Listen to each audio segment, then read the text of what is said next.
Hey there, Sagittarius. I am going to be doing your timeless love reading. Let's get a little bit more of a body shot in there. Yeah. So we're going to be doing a timeless love reading. Hope y'all are doing okay out there. I know it can be a challenging time if you're an extrovert, though us introverts are loving this. So this is for Sagittarius, Sun, Moon, and Rising. If this does not resonate, check out another reader. You can check out your Sun, Moon, Rising videos. You can check out your Venus sign. There's a ton of great readers here on YouTube. So I'm reading for a lot of folks. So, but if it does resonate, definitely give it a thumbs up. I always love to see those kind of come through, and it lets me know, hey, tapping into something here. So we're working to find some guidance today here for the Sagittarius collective, Sun, Moon, Rising, and why don't we throw Venus in there?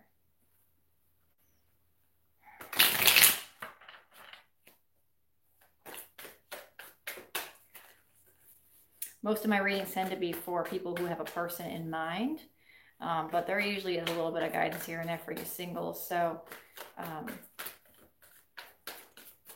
if you want to stick around, definitely do so. All right, let's see what we got here. Okay.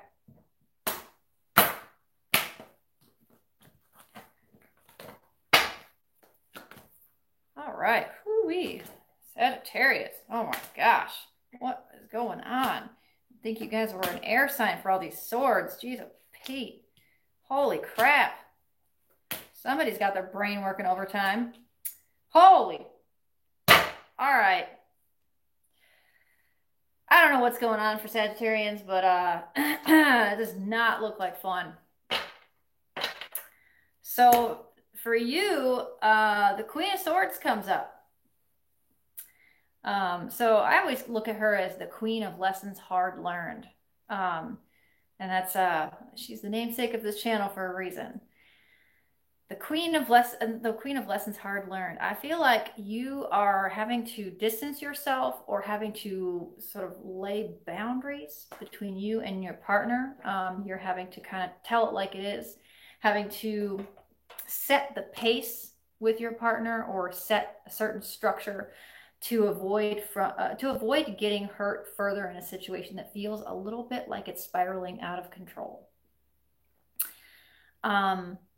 Your person, and remember the roles can be reversed here, but your person showing up as the Ten of Swords. So I get the sense here of somebody who, this card, this is a heavy ass card. Okay, I'm not gonna lie to you, but the Ten of Swords is just the overkill card. This is like somebody who cries about the sky falling. Every 5 minutes they stub their toe and they think they broke their leg. So I feel like it's this like real overreaction type energy of just, oh, woe is me, the world's ending, and this is your partner, your person is in this kind of and this doesn't have to be a romantic thing either. This could be just somebody you know, a friend or a family member, but somebody is just over the top with being upset. And I feel like you're kind of done with it. Like you're just looking at it like, you know what? I get that you have all these personal problems, but you need to find a way to be more positive about your life. I can't always be your sunshine. You got to be able to make a little sunshine for yourself sometimes. What you're not seeing about this person is they are healing. The Four of Swords comes up for them. They are healing, but man, they're taking their sweet time about it, and they're squawking the whole way. I mean, I just see somebody just really upset and just being really loud about it. But under the surface, they are healing, and I think I almost am kind of getting the sense that like there's something they're keeping to themselves about all this as well. Yeah, take that for what you will. Now, what's possible between you is the Ten of Wands. So I feel like you got to be really careful not to take on burdens that are not your own. And I think that's kind of the place you're in right now. I feel like, you know, with you being in the Queen of Swords vibe here with this Ten of Wands as a possibility, I feel like you see this for what it is. And you're thinking to yourself, if I'm not careful, this person is going to squawk their way into me solving their problems for them. And they're going to cry their way into making my life miserable. And, you know, at a certain point, we're all responsible for our own level of happiness, damn it. So I feel like, this relationship could end up feeling like a lot of work for you. It just feels like a lot of work. What gets in the way, though, of that happening is Five of Swords. I see this card for you. This is you standing up for your damn self. This is you saying, you know what? I gotta look out for me. You're not looking out for me. You're here screaming and crying about whatever. And I need to find my own happiness. I need to put a boundary around this weird situation that you're crying about. And what is on the other side of that boundary, that's all you. That's what you get to deal with. That's not my problem. I'm not taking that on. That's you. So I see you taking care of yourself, and that's really good. But that doesn't mean it's easy. It's not easy to tell somebody that you love, hey man, I can't handle your squawking. I know you're sad, but it's too much. I can't do it. But I feel like you gotta put up a fence between you and that person, a little bit, an emotional fence. So what you can do to sort of break through, again, more swords energy, we got the Knight of Swords, which in this deck is actually the King of Swords. So I feel like if you need to be willing to cut ties, even if just temporarily, or reduce contact while this craziness is going on. You need to be willing to say, hey, your personal problems are bleeding over into my life, and the second your problems become my problems, then we have a problem between us now too. So, you know, I think sometimes in relationships, it's real easy to say, oh, well, you know, we're together. That means, you know, when you're unhappy, you know, it's my job to help you. It's like, that's not really, that's more codependent than interdependent. So we've got, and I feel like you're freedom oriented, you're freedom minded, and you've got your head on your shoulders correctly to say, you know what, I'm not going to be able to help you if I'm miserable. And the way you're acting is kind of yucking my yum right now. So like, I might need to cut some ties here just a little bit, give myself some space, give you some space, let you heal, let you do your thing, so that maybe we can come back together when things have settled down a little bit, once you've healed and finished this process. So possibility here, what it'll look like when it happens, the Lust card, or Strength, but in this deck it comes up as Lust. I feel like sometimes absence makes the heart grow fonder, and if somebody's really having a hard time, you know, it can be beneficial to give them the space so that they can regain their strength, and it can also make you remember what you loved about them, and make them remember that maybe they love you too much to try to push all their burdens onto you, and make, you know, because that puts a strain on a relationship, it puts a strain on a person. So setting them free just a little bit to say, hey, you handle you and I'll handle me for a little bit. I feel like that actually has a potential to reignite passion in a relationship, especially if this has affected your intimate life.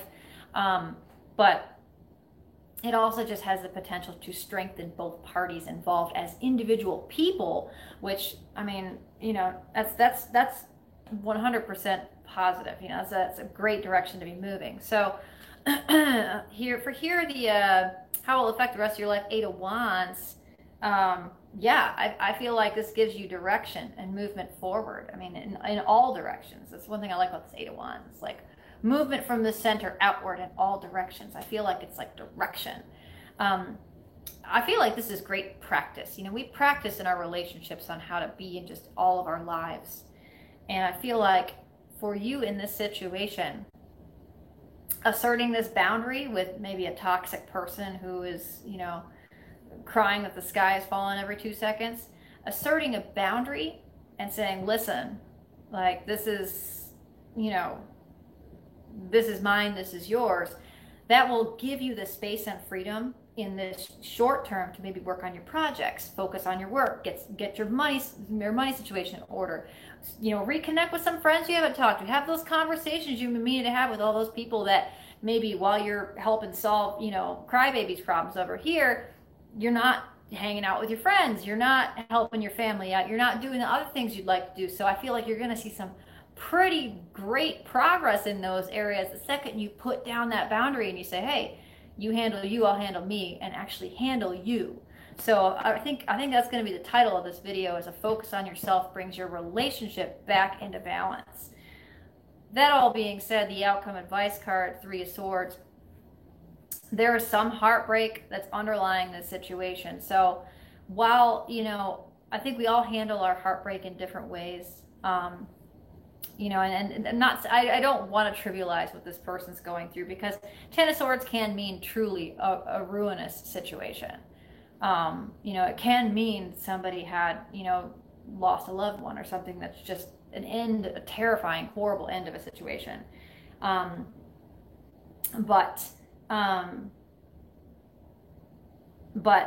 that being said, there's only so much you can do for somebody who's hurting, and you hurting in the same way they're hurting, just because they are hurting, does not make it better, does not help them get better. You can only help them from a place of strength. Maybe that's the title of the video. So, yeah, you can only help them from a place of strength. And if it breaks your heart to step away a little bit,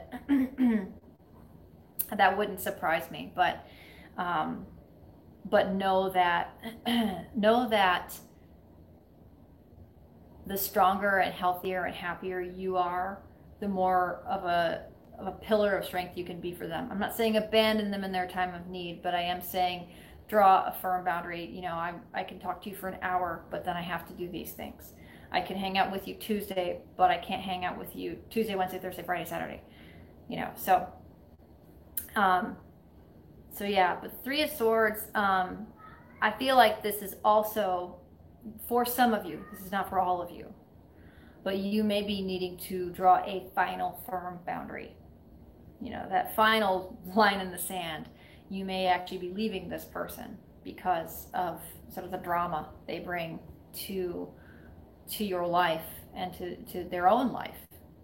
And this all may actually have precipitated from you drawing that boundary. So for some of you, you may have even said, hey, I need this space, and they did not react well. And so you may be finding that that if a partner won't give you space, that's actually something you don't want in your life.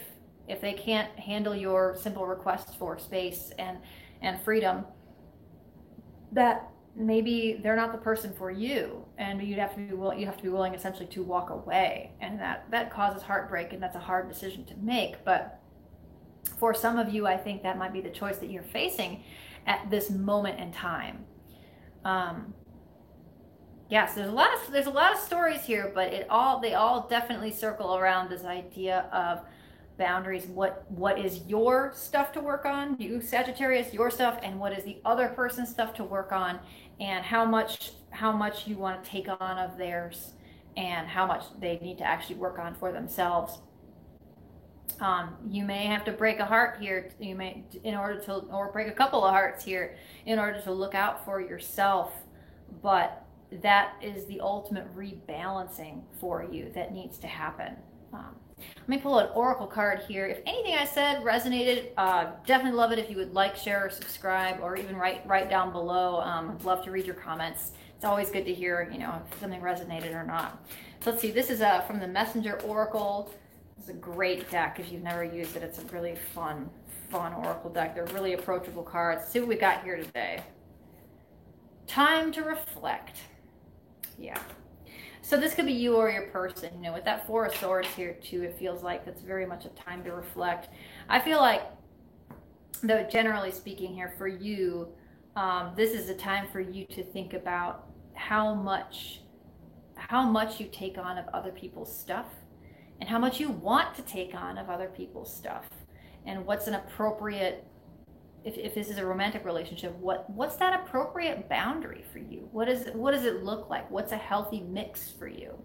You know, do you want to be involved in your partner's every emotional whim, or do you see each other as, you see each party in the relationship as being unique and different, separate individuals with separate lives that you bring together?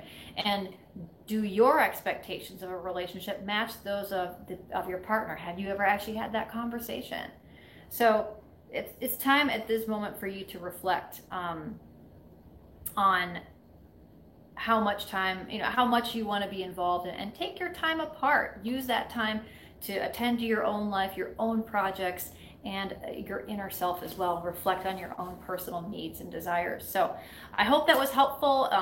Drop me a comment below, and I will see you all next time.